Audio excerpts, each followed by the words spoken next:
The irony of the whole bus campaign for me was, I say in my book, telling people there's no God in 21st century Britain is a bit like telling a teenager to consider taking a lie-in on a Saturday morning. It's like, it hardly needs to be said. But by saying it, by putting it on buses, they were putting it in everyone's eye line. And suddenly, kind of, for me, that has the opposite effect. Yeah. It says, turns out the God question is still alive, even if someone's saying God's dead. Yeah. You suddenly maybe ask, well, is God dead? And for me, that was a real, a blessing, actually, that the Atheist Bus campaign did that, because it kind of just kept the whole thing alive in people's minds. It was an own goal. I think it definitely was an own goal.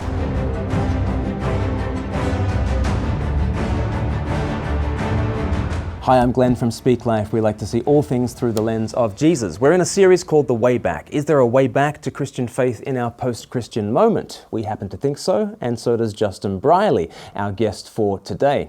Justin is a writer, a speaker, and a broadcaster who has had 15 years of experience hosting the Unbelievable podcast, getting Christians and non-Christians to debate one another. He has had a front row seat at some of the great faith conversations that we have witnessed. He has also written the book Unbelievable, Why After 10 Years of Speaking with Atheists, I'm Still a Christian, and he has a new book out called The Surprising Rebirth of Belief in God.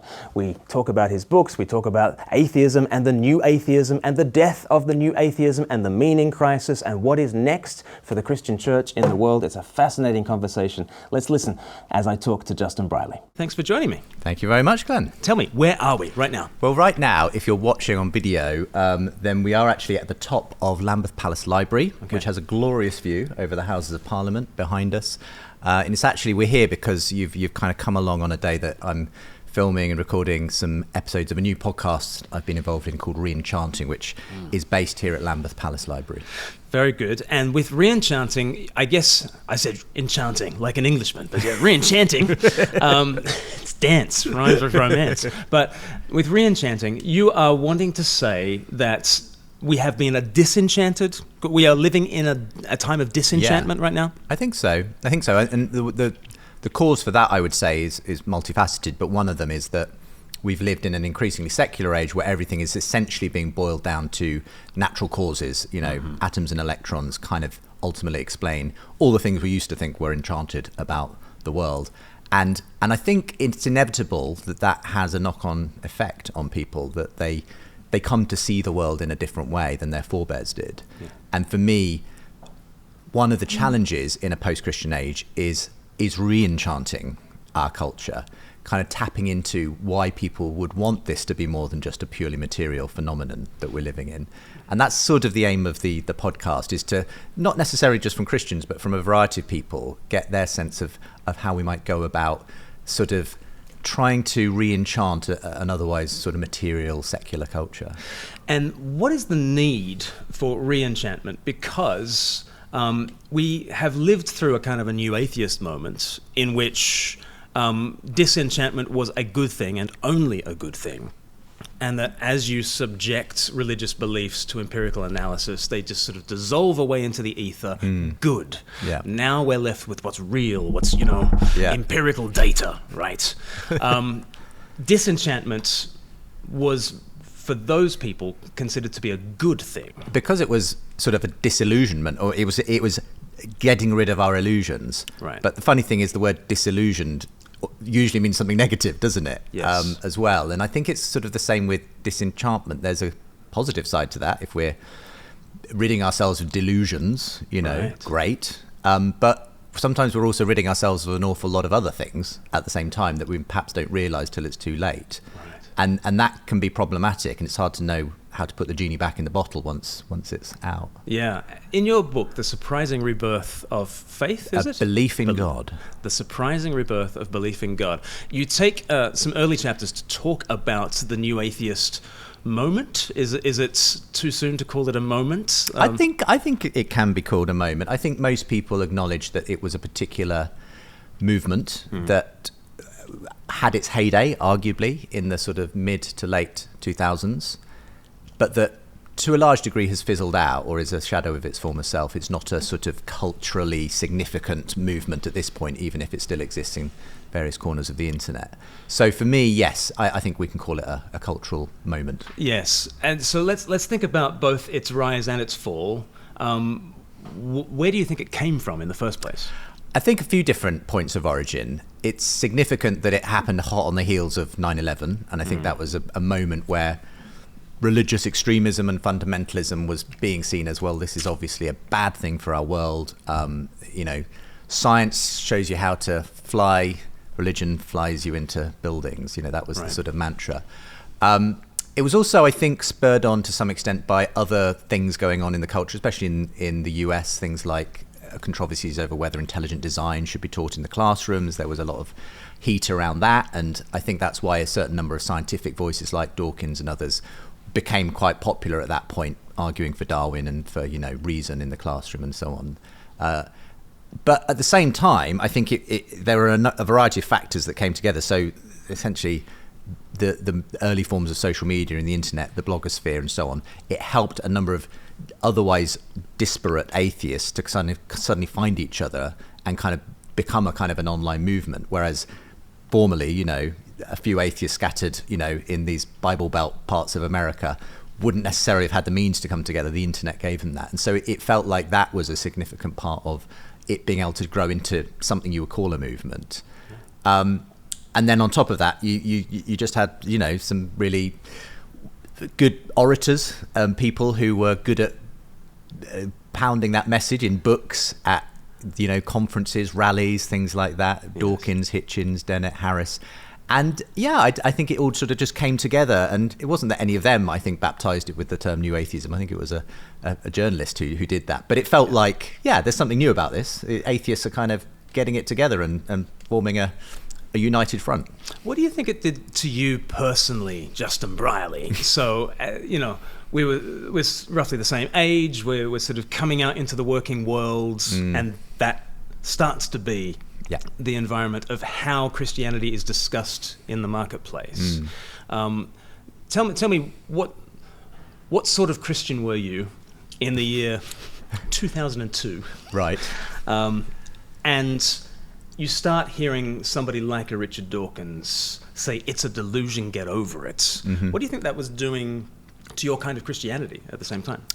I mean, at one level, it was quite invigorating in an ironic way, because in that specific year that you mentioned, I'd just got married, I'd finished university, I was just about to start the adult world of work. I started at Premier Christian Radio, where I stayed for 20 years. And a few years later, I would begin The Unbelievable Show, which is a show that I've been quite well known for over the years. And in a way, the New Atheism was the perfect foil for The Unbelievable Show, which was all about bringing Christians and non-Christians together in dialogue, because there was a very specific point of view that you were able to respond to. It was, because the New Atheism was itself quite aggressive in its tone, dogmatic, wasn't afraid of ridiculing religion. It gave a real sort of, in a sense, for want of a better word, enemy to kind of be the thing that you're responding to. And to that extent, I appreciated the fact that it helped to grow, this interesting dialogue and debate between Christians and atheists that the show became in due course. So for me, that was a positive thing, just on a purely selfish career level. But at the same time, I could see it wasn't great for the general sort of way in which religion and Christianity was being discussed, because it was so simplistic. It was painting it in such broad strokes. And it became increasingly frustrating, when you just kept running into the same memes and the same kind of responses, which you would need about an hour to try and explain with a bit more depth. But the New Atheists were very good at just kind of putting these things into sound bites, and then everyone would just share it on Facebook. So it was both and. Flying spaghetti monster. Exactly. That's what you believe in. Exactly. And there's something very memeable about that. There is. Yeah. And there's a bit of a symbiosis, I guess, between the New Atheist movements and Unbelievable, the show. Would totally. you say? Yeah. In terms of, so how do you think, did we do well in that moment as Christians? I think we were all learning. I mean, I was learning. I basically learned the word apologetics after I turned on the microphone on Unbelievable. I wasn't like trained in this or anything like that. I read a bit of C.S. Lewis, but it wasn't much more than that at that point. And I think it's just true for everyone. You only really come to understand a movement often in retrospect. And to that extent, I think Christians and churches were just sort of trying to catch up with it, see, understand what it was. I think to that extent, probably there was a lot of fairly bad attempts at engaging the new atheism. There were some pretty good attempts, though, and increasingly I felt good attempts actually at doing it. What I did see it doing, though, was it did force Christians to actually pick up their theology and apologetics books again, maybe put down the tambourines and guitars for a little bit, so that, and which wasn't a bad thing, because I think to some extent we had in our culture, potentially in the Christian church, swung a bit too much in some respects to a very experiential sort of way of, and there's nothing wrong with that. I don't want to sort of paint a false dichotomy, but at the same time, it was no harm that we had to swing the pendulum back a bit towards engaging the intellectual arguments. Yes. Which I didn't think were that strong anyway of the atheists, but at least it forced Christians to kind of do that again. Yeah, I mean, I often recommend people read The God Delusion. Yeah. I know several people who have read that and thought to themselves, oh my goodness, if this is the competition, then what was I so afraid of? You tell the story of Peter Byram in the book as well, as an example of somebody who was sort of in that camp. Yeah. And actually, through the cut and thrust of these debates, sort of came to faith. Can you tell us? Yeah, well, Peter's got a great story, and he could tell it for himself very well as well. But he has become a great friend. But we bumped into each other at the time that he was sort of in his agnostic atheist phase, having sort of had a Christian upbringing. He basically abandoned it at university for various reasons, partly because he was running into atheist literature like The God Delusion, and he just thought, well, this has put the nail in the coffin, sort of thing. And he sort of was living, a fairly non-Christian lifestyle, essentially, at that point. But he was forced to kind of look at the issues again by the fact that he was living with a Christian and ex-Christian housemate who both sort of challenged him to kind of look at the atheist arguments with more depth and that kind of thing. And as he did so, he began to bump into quite decent Christian thinkers like William Lane Craig and others who were making, as far as he could see, pretty cogent responses to the new atheism, and he was also a bit disappointed by the fact that some of those primary atheist spokespeople like Richard Dawkins didn't seem to be engaging with the best arguments. They were happy to knock over straw men, but these actual thought out cogent arguments they didn't seem to be responding to. So he went on a very interesting journey where he, as he started to engage with the Unbelievable show, he even came on it at one point in his sort of more agnostic phase. He started to really engage with Christian apologetics because he'd been exposed to, the Dawkins-style new atheism, and even sort of, did quite a bit of publicity around a campaign in 2011 when we were hosting William Lane Craig to come over and do some debates and lectures in the UK. And he joined us in a rather naughty tongue-in-cheek campaign where you remember the atheist empty bus chair. There was the atheist bus campaign. Yes, there was. Yes, and that in around 2009 was saying, "There's probably no gods. Now stop worrying and enjoy your life." Right. So that was the sort of, if there was ever a kind of a marketing campaign for the new atheist movement, that was it. But because so a few years on, we had invited Richard Dawkins to come and sort of put the arguments from The God Delusion to one of the best-known Christian philosophers in the world, William Lane Craig, who's going to be in Oxford on his home turf at the Sheldonian Theatre. He had given various reasons why he would not debate Craig, and Peter Byram was creating all kinds of interesting videos, kind of, talking about this, but also joined us in a rather, naughty tongue-in-cheek bus campaign in Oxford where we said, there's probably no Dawkins, but come along to the Sheldonian Theatre and find out. So we were just, answering memes with memes. I know, that's it. Fire with fire and all that. But anyway, the end of that journey was that Dawkins didn't turn up. There was this empty chair moment as well. We may have started that trend. I don't know. But one was left, an empty chair for Dawkins to take if he so chose. William Lane Craig in the end gave his lecture and did have a substantive discussion with a sort of a panel of agnostic and atheist people. But yeah, it was really actually that tour that was the kind of turning point for Peter Byram, where he said, actually, I think I've seen and heard enough now to know that Christianity isn't this intellectually bankrupt option that I was told it was by the new atheists, and actually there's always going to be that experiential leap of faith. But he was able to say, well, faith is something that you put your weight on, and I think I'm ready to do that and to trust in it. So yeah, he's just one example. I think of actually quite a few that of people who actually ironically found their way to Christian faith because of Richard Dawkins. Yes, yeah. And so let's think about moment, because we'll turn the corner, because in the last 5 years or so, I think we're in a different moment in terms of the God conversation. But where did it all start to unravel for the new atheism, you would say?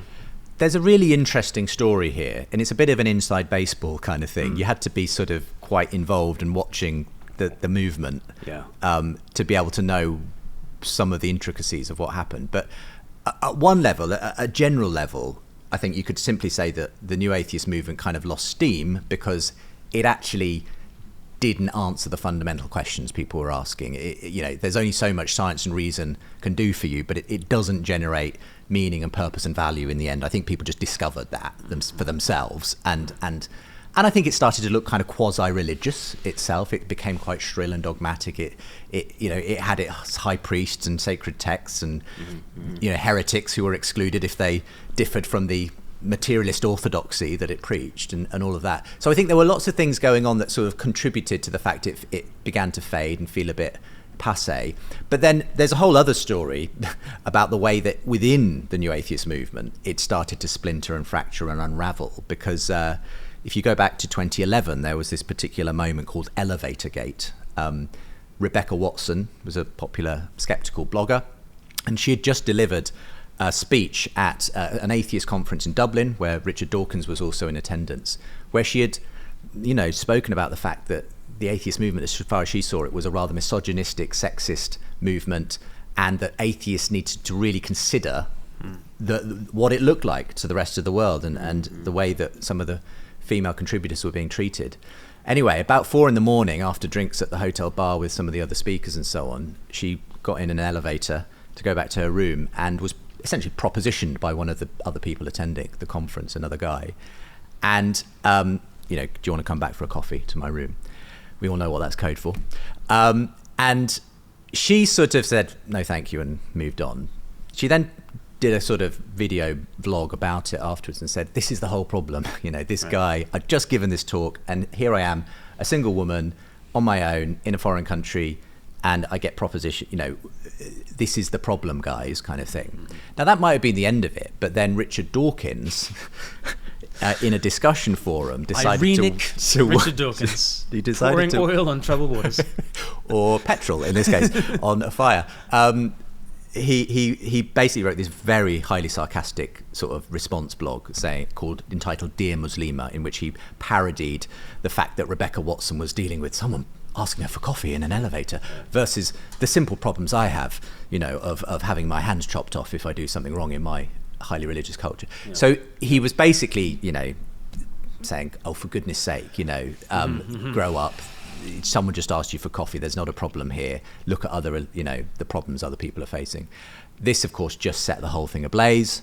There were people who were coming out for Rebecca Watson saying, this is the problem with atheism. Others, saying, can't we all just have a bit of common sense? It's just, we're all just free thinkers here, right? And this sort of what became to be dubbed Elevator Gate was, for me, it was almost the Me Too movement a few years before it happened in Hollywood. It was sort of the atheist kind of Me Too movement, and it then went on from there to splinter in all kinds of other ways. So essentially the people who were, simplistically on the Rebecca Watson side of the scale, they wanted something that came to be dubbed atheism plus. Atheism plus a commitment to equality, feminism, racial justice, LGBT rights, and so on. Whereas the other side, the kind of don't be so daft Richard Dawkins kind of side, were like, no, all we need is science, reason, and to be free thinkers. We don't need all this extra politically correct stuff on top of our atheism. Right. And that was really the genesis of the whole movement unraveling, because it ended up basically in a lot of these chief architects not being able to share the same stage at atheist conferences because they were so angry with each other. And it's arguable that whatever venom they had for their Christian interlocutors previously was nothing compared to what they lobbed at each other as the whole thing began to splinter. And doesn't that show us that the human animal is made for more than just reason and evidence? Yeah. And even if we can't agree on what the plus is, we want the plus, we're made for the plus. We are, in that sense. And I think it was a moment that, I've said this a few times, but that when the atheists realized, had said what they had to say about God and that religion was bad for you. The problem was they discovered they couldn't agree on much else. You know, that it turns out we're all quite complex, and we've got very different ideas about how life should be and lived out. And for me, it was, I mean, that might be blindingly obvious to most people, but I think it was a bit of a shock to many atheists when they realized, oh, Richard Dawkins doesn't agree with me on everything. We agreed on the God thing, but turns out I have a very different view of life for him on transgender or something else. You know, again, one of the fallouts of this was you know, when Richard Dawkins had his Humanist of the Year award, you know, rescinded by the Atheist Humanism America, and because of his comments on transgender. Now, I'm sure Richard Dawkins, when he tweets about transgender, is coming from a place of, you know, science and rationalism. But it turns out science and rationalism alone isn't enough for other secular people. They're saying, no, you've got to consider all these other things. So it was just interesting to see, the way that quickly became apparent that just the denial of something, i.e. God and religion, couldn't build you, you know, a positive framework and ethic. Right. Yeah, so that's the rise and the fall. And I guess part of it as well is any kind of a movement, as soon as you have to put a slogan on a bus, you're going to have to get some agreement on what you're for. It's all very well saying you're against the Catholic Church or whatever it is. What are you positively for? And the number of atheists who are falling out over what to put on the bus and that kind of thing. Shows. I mean, that's true even at the time that they came up with that. You know, I think Dawkins initially wanted something stronger. There is no God, but whether because of advertising guidelines or it was just more English. It's probably. Well, let's just not be too dogmatic about it.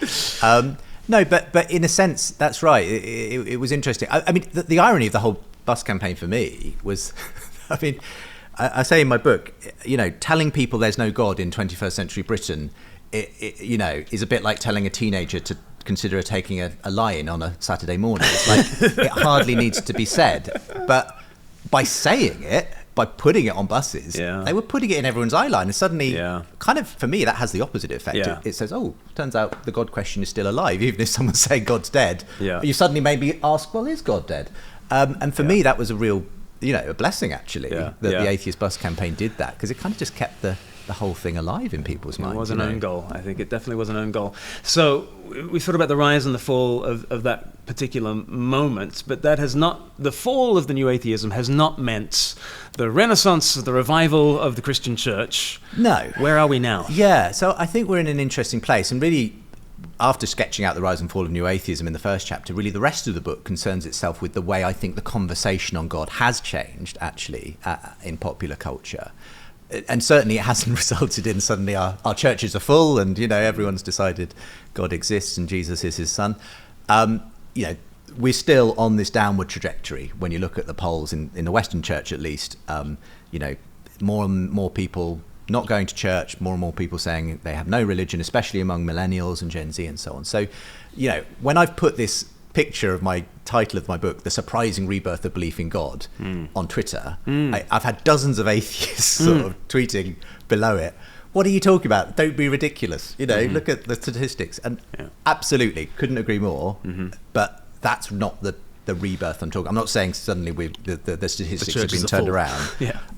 What I'm pinpointing in the book, when you actually go and read it, is that there's interesting things happening at a kind of cultural level that, for me, suggest we could be about to see something like a rebirth of belief in God, because I'm seeing it happen in all kinds of interesting ways. So what are these ways? Well, one of the things I was noticing as the new atheism kind of faded was that there were still secular intellectuals talking about God. They weren't they weren't talking about it at all like Dawkins and Harris and Hitchens were. It was people like Jordan Peterson and Tom Holland and Douglas Murray and Ian McGilchrist and Louise Perry, to name a more recent name, who are secular people, by and large. They're not coming from a place of faith in the way they write about history or culture or sex or whatever it is. But they were reaching surprisingly Christian conclusions or Christian-friendly conclusions in what they were saying. And, you know, to give the example, Jordan Peterson, who I will admit is a Marmite character. People love him or hate him. But he was drawing huge crowds. You know, when I had the opportunity to have him on my show, in 2018, it was just before he kind of ballooned into sort of stratospheric common knowledge, because he was just a couple of days after I recorded my discussion with him, he had that viral interview with Kathy Newman on Channel 4 about the gender pay gap, and everyone started talking about Jordan Peterson. He then had these sellout arena tours debating Sam Harris, basically on God and meaning and purpose. And this phenomenon just took over. And it was just fascinating to me that the same crowd that I think were probably turning up for Dawkins and Hitchens were now turning up for Jordan Peterson to hear him talk about why we can't make sense of life without God, apparently. Yes. And like using the Bible as his main source material. Yes. So it just felt like, well, something's changed there. Something pretty dramatic has happened, right? And I was again seeing this with, again, Tom Holland, again, just to clarify, not the Spider-Man, but we always say that. The cool one, the cool one, the historian. The cool one, the real one, the one we're actually all interested in. Yeah. Has this tremendously successful podcast, the rest is history, that he does, but writes this extraordinary book, Dominion, in which he sketches out the way in which the Christian Revolution gave us all our moral instincts, not the Enlightenment or scientific rationalism. And again, just saying, well, look, here's an interesting fact, and sort of getting into some Twitter spats with humanists who want to kind of, don't agree with him on that thesis. But and then having people do knockoff versions of his book afterwards. But on the gravy train. But it was so there was that, and I just thought, well, the conversation seems to be changing. People seem to have they're not satisfied any longer with those simplistic sort of religion is just bad for you. It wasn't that these people were saying religion is great, but they were saying let's just have a bit more of a grown-up conversation about it, and it wasn't all bad. So I found that fascinating, and more the conversations I was hosting on the show were more those people. It wasn't sort of these combative debates, with two very different. It was people who didn't share the same faith, but might actually have quite a lot of agreement on some sort of cultural and sociological issues. And so I was just finding, this shifting of it suggested to me that there was something happening. And then on top of that, I was finding just some fascinating stories of adult thinking people converting to Christianity. And very often because they tried the other stories in our culture and they just hadn't answered those questions. And to their great surprise, it was the Christian story that actually ended up making most sense to them. So I put all this together and said, what if we've reached the furthest limit, if you like, of the atheist materialist story, and it's kind of run out of steam? And what if some of these stories of the intellectuals and the converts are actually the sign that the tide's ready to turn in that sense, and we might yet see this rebirth of belief in God. Yes, because you begin with Matthew Arnold's poem about the sea of faith and the long withdrawing roar, the melancholy long withdrawing. I mean, he felt. I think he felt sad about it. I don't think he was celebrating, faith going out of fashion back in the Victorian era. Yeah, and stunningly, he said, I think it's from 1851, which is precisely when the census was done. To reveal that literally 50% of all the English are in church on a Sunday. And he thought that even then the tide was out. The tide was going out, which is like, fast forward 150 years, and you're like, well, maybe you did see this go, because, that tide has gone a long way out at this point compared to Matthew Arnold's day. Yes, and you're sort of picking up on the fact that tides don't only go out. Well, again, this was that I can't claim to sort of have had this idea myself. Perhaps it's a fairly obvious idea when you think about it, but it was actually a conversation I was having with Douglas Murray. So Douglas Murray, for those who don't know, is a sort of English journalist, deputy editor of The Spectator, quite a sort of Marmite character in terms of his politics, but fascinatingly describes himself as a Christian atheist. A contradiction in terms, surely, but he says basically it just can't get on with the supernatural beliefs, but he does recognise it in the same sort of way that we've been describing with Tom Holland, that all of his views are essentially conditioned on the Judeo-Christian world that he was born into. And so he's kind of worried about what direction culture may take in the absence of that story. He can't think of a better, more effective way of the Western values we do hold dear being instantiated than in a story like Christianity. So he's a fascinating character, and I had him in conversation with N.T. Wright, a well-known New Testament historian, and it was him who said, look, it's funny thing is, Justin, I've been seeing just a few, it's not like a flood, but a few people, who I respect becoming Christians specifically like Catholic and Eastern Orthodox, drinking from the deepest wells, as he put it. And he said, so maybe that Matthew Arnold thing, the point is the sea doesn't just go out, it comes back in again. That's the point of tides. So that's actually where I get the image as well of on the front cover of the book. It's a sort of tide coming in. Yes. And if an atheist like Douglas Murray is willing to concede the tide could come back in, I thought maybe he's onto something. Yes.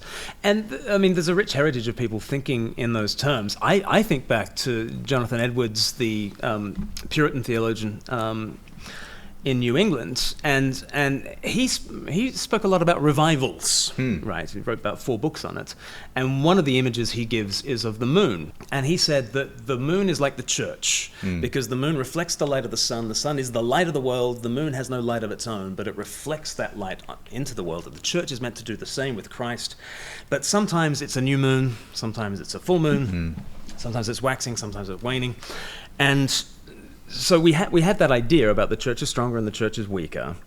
But there's also a danger, and there's a danger with Jonathan Edwards' theology, I think, at points of revivalism. And is your thesis a kind of an intellectual revivalism?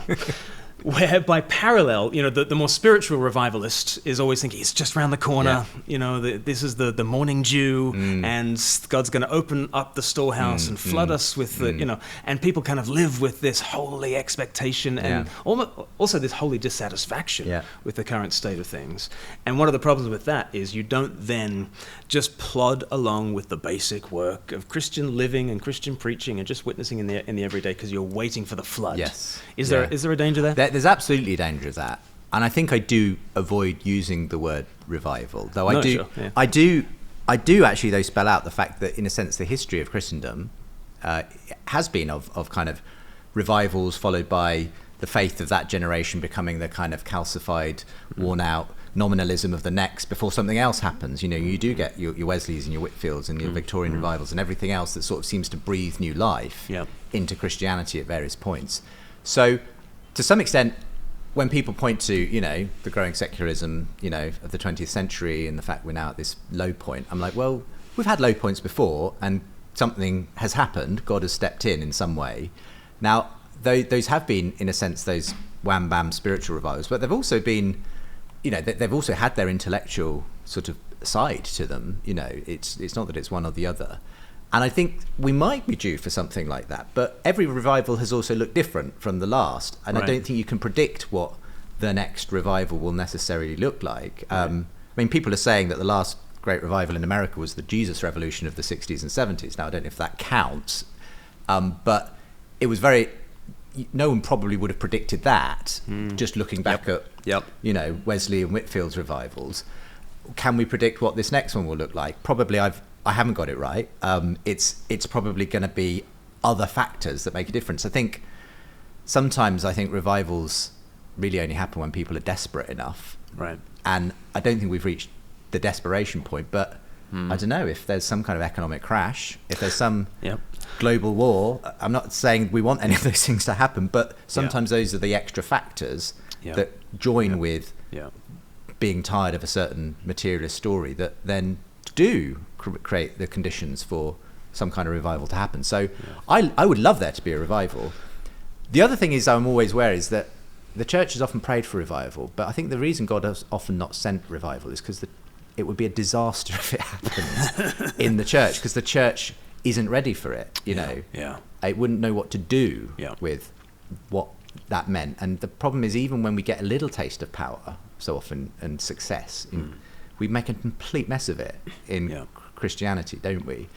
So I'm not praying for revival. I hope that if this does look like something like a movement, a revival, whatever you want to call it, that the church gets its act together and sort of makes itself ready for this. And in a funny way, this movement has gone alongside, interestingly, a real kind of reckoning in the evangelical church, which you've obviously done a lot around, Glenn, sort of making us question the models, the way we do evangelism, the some of the hubris and the celebrity involved in all this. And I think all of that has to be factored in as to whether anything comes of this in the end, because will there be a church that people want to be part of that can sustain this movement if it were to happen. Yeah, that's very wise. Tell me about, so you've mentioned Peterson and you've mentioned Murray alongside the caveats that I'm always offering when I mention Peterson and Murray, and with these Christian adjacent thinkers. I remember, like, I quote Peterson in my book, and just before the book was published, like every day he would say, he'd say something amazing on Twitter and something just with your head in your hands. And I was thinking, don't! Don't say anything too controversial. Not that I was hitching my wagon to Peterson, because it was literally just, one quote from him that I thought was interesting. But how do we navigate that? Because I think the Peterson of 2017, who's renting out a Toronto theatre and talking about Genesis, is a little bit different to the Peterson who's on the Daily Wire and has gone in that direction. But how do we navigate that? I don't know. I think you're right. And I'm not in any way painting Jordan Peterson as the saviour of the West or Christianity in this book. I'm just pointing out there's a really interesting phenomenon going on here, whether you're a fan or not of him. And I think he's as human as the next person when it comes to, the way things eventually stack out. But what I will say is, what I have appreciated about what he's doing is he's kind of, at his best, I would say he is asking better questions about the nature of life and faith and what it means to be a human, and whether the scientific materialist story of reality can really account for everything we do. And so I'm kind of given hope by that, but I'm also very aware that this book has a shelf life, because it's not necessarily going to be these people who are the cultural influencers and so on in 5 years' time. It might be a different set of people who are kind of taking that story forward. I don't know. But yeah, I still wanted to talk about them because it feels like they do at least show you that something's changed in the culture. I think the problem is that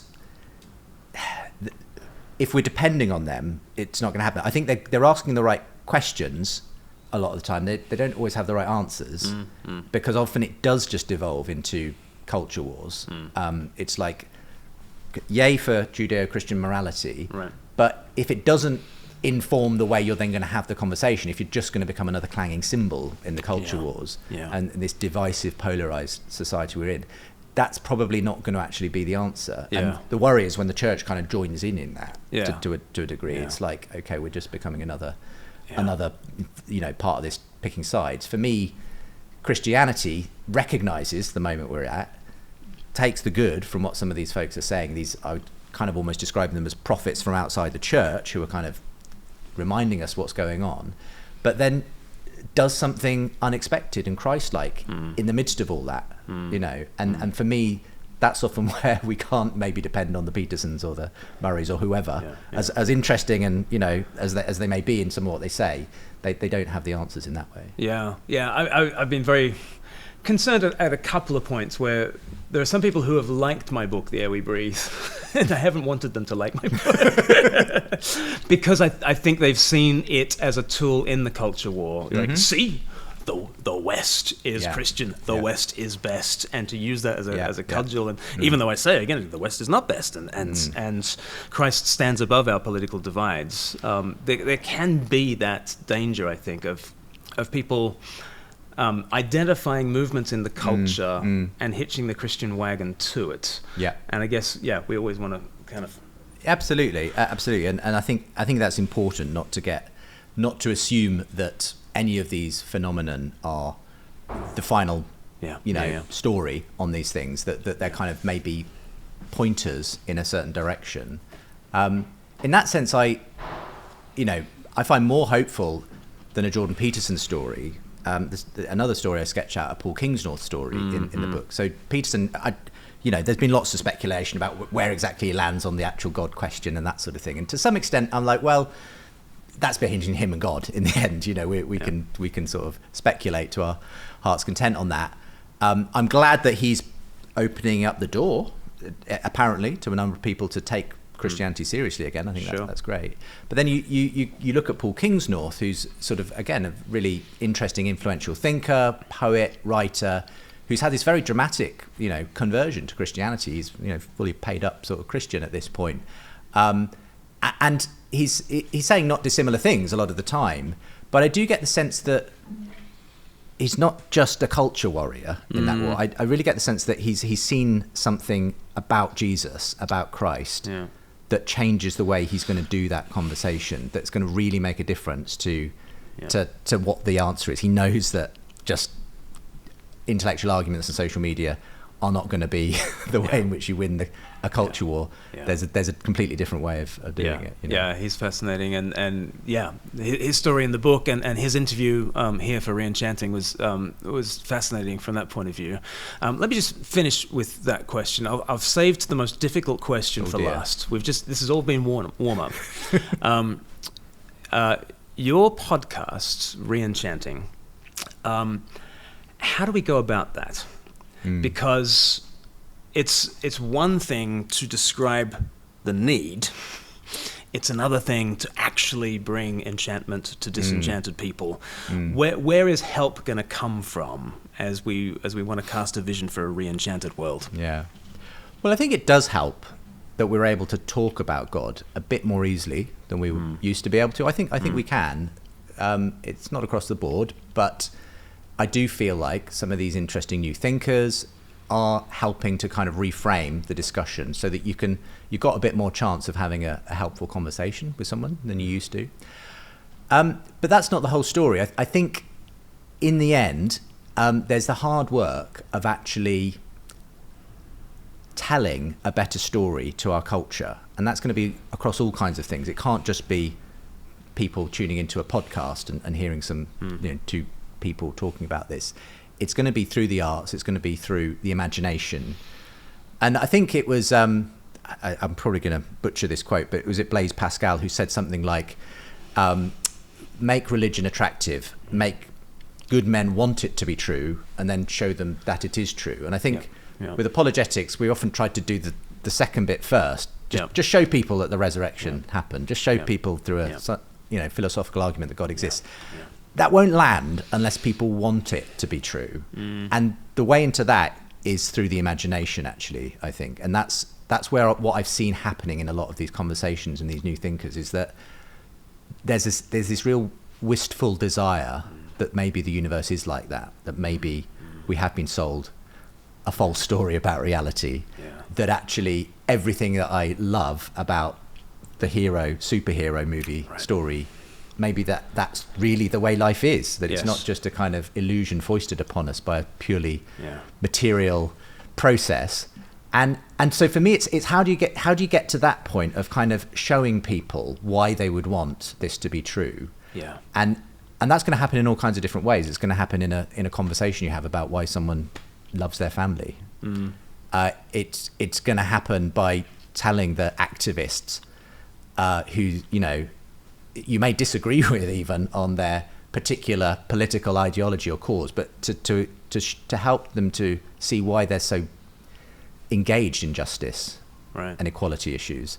It's about sort of finding the creative, imaginative ways in which you can show that the world, the way you want the world to be, is actually somehow the way it is.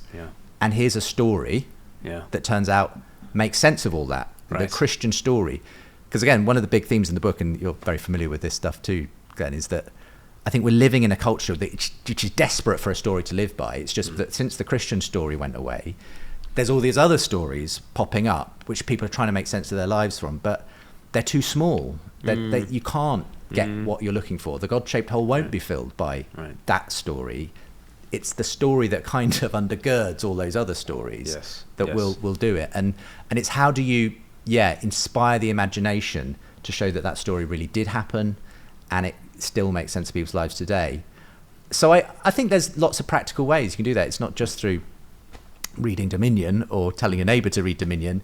It's about Christians actually going and creating that world for people and showing what that would look like. That's a very Speak Life answer. I love that. We're always talking about that at Speak Life, capturing the imagination. I've probably been too influenced by listening to too much of you, Glenn, over the years. Well, likewise. No, and it reminds me of a good friend. He described his conversion as he was listening to Keith Green music and he was in floods of tears and he just said, "The stories are true."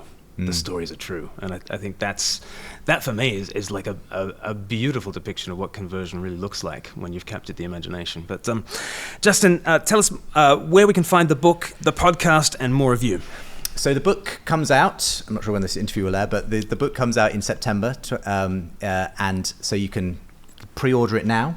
If you go to my website, that's one way of doing it, justinbrierley.com, and you can even get a signed copy there if you want it.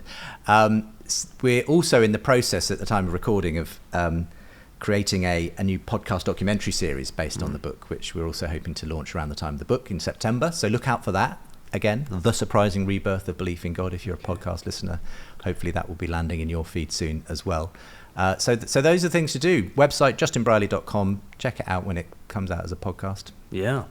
And come back to the Re-Enchanting podcast. Yes, see more of this beautiful view. Yeah. Absolutely, yeah. I love, for me, it's almost like a lot of different themes have been coming together in different things I've been doing, where it just feels like, there's a story to be told here, and we're doing it in one way with the Re-Enchanting podcast. Yeah. Doing it a bit of a different way with the book. This documentary podcast series, I think, will kind of put all the pieces together a bit more as well. So it's exciting time. It is. Justin, thank you so much. Thank you.